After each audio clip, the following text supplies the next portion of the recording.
friends, it's Carrie. Welcome back to my channel. Today I will be doing the self-aware reader tag. This tag was created by Courtney Fairder, so I will link her video in the description box. And I was tagged to do this by my buddy Noah at Everyone Who Reads It Must Converse. So I'm going to assume if you're at my channel, you already know about his channel, but if you don't, you do need to check out his channel and subscribe as well. So let's get into these questions. Question number 1 is, what draws you into a novel or story and makes you want to keep reading? Plot, characters, writing style, atmosphere, or something else? Well, for me, it's not just one of those things. I think any of those things can draw me in. It depends on what I'm reading. I read a lot of different genres. So, if it's a psychological thriller, most of the time it is the plot. But I do like very well done characters. I like for my characters to be multidimensional. I do get attached to my characters. So I definitely like character-driven stories as well. But atmosphere is important. So sometimes it is the atmosphere. Writing style is not as important to me as long as the writing style doesn't detract from the other elements of the story. I'm okay with it. I mean, I do enjoy different styles of writing, and I definitely think that when something is well written, it makes a difference, but I wouldn't necessarily discount a book or a story or choose something based on its style of writing. I think different types of literature appeals to different people for different reasons, and I think sometimes when I'm reading a book, there might be a passage or a quote that describes life or something I'm going through in a way that I can't necessarily vocalize myself, and it resonates with me, and it might not necessarily hit the mark with someone else. I think that's one of the things that's so awesome about reading is that it is very unique to the individual, and sometimes you feel like your feelings or your kind of innermost thoughts are laid bare on a page, and an author is kind of getting a little bit of insight into your soul or connecting with you in a way, or a place that you're from, or a memory that you have. So I think that characters can do that. I think that atmospheres and settings and plot lines and all of those things can do that. And I think that was an extremely long answer for question number 1.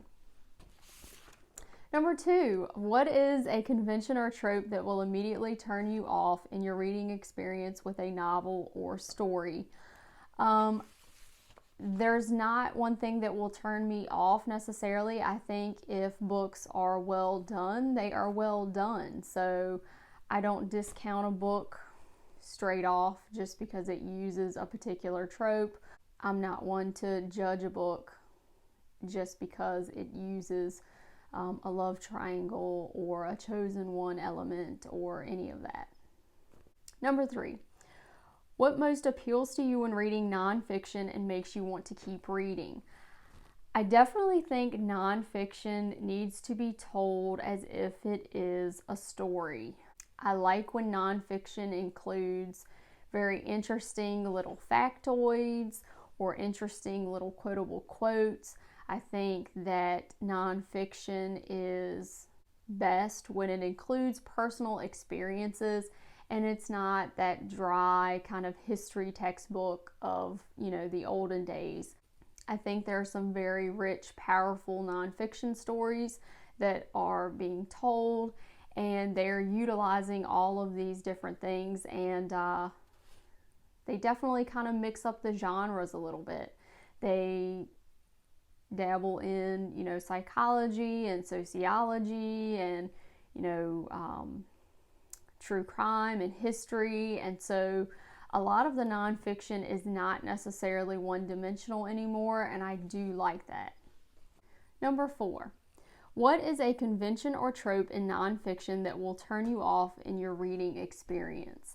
I don't like when nonfiction is repetitive, and sometimes I feel like nonfiction writers feel like they need to meet a certain page count to be considered academic or serious.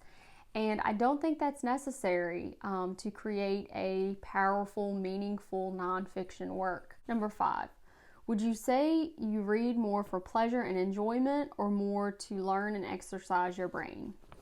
I would say when I'm reading nonfiction, even though that's probably considered, learning and exercising my brain, that's enjoyable for me. That's something that I still do for pleasure and enjoyment. It's a different type of enjoyment. I mean, it definitely requires a different amount of attention than reading, a novel, but it's, for me, it's both. Number 6, which type of book are you likely to rate more highly and enjoy more overall? Brain candy or brain protein? I don't put a lot of stock in rating books.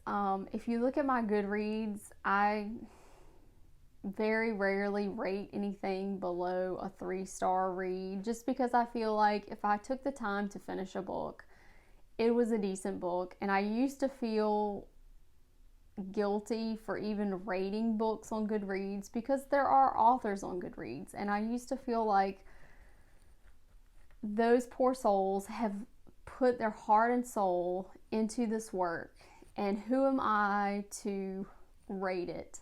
So I'm getting a little bit better at that, but I don't put a lot of stock on a star rating. I feel like a review where I actually talk about, my thoughts and feelings about the book is a little bit more insightful. That's why I like BookTube.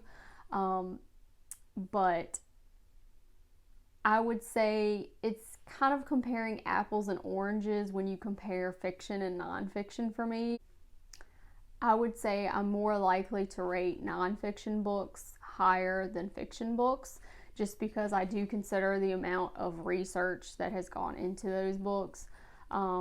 And I do tend to read more nonfiction, I guess. So, number 7, do you have a sense early on of whether or not the book you're reading will be a 5-star read or a book you will really like? Has a book ever surprised you in this regard? I can usually tell early on if I'm going to like a book, and some books that have surprised me are books that have received a lot of hype. I used to follow Reese Witherspoon's book club a good bit, and I started to see a lot of her picks, I put a lot of stock into, and they used to entertain me, but recently some of the picks have disappointed me, and that usually surprises me when those miss the mark. And then a lot of books that have received hype that are YA books have missed the mark for me. When books receive a lot of hype and then I don't vibe with them, I'm always surprised because I just assume that I'm missing something. So that does tend to surprise me.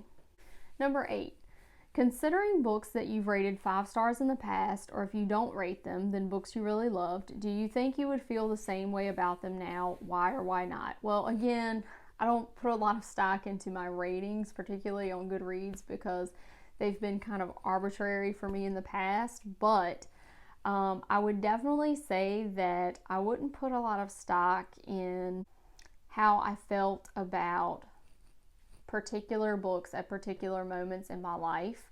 I think there are certain books that, sure, they are tried and true, and I will always love them. They're favorites.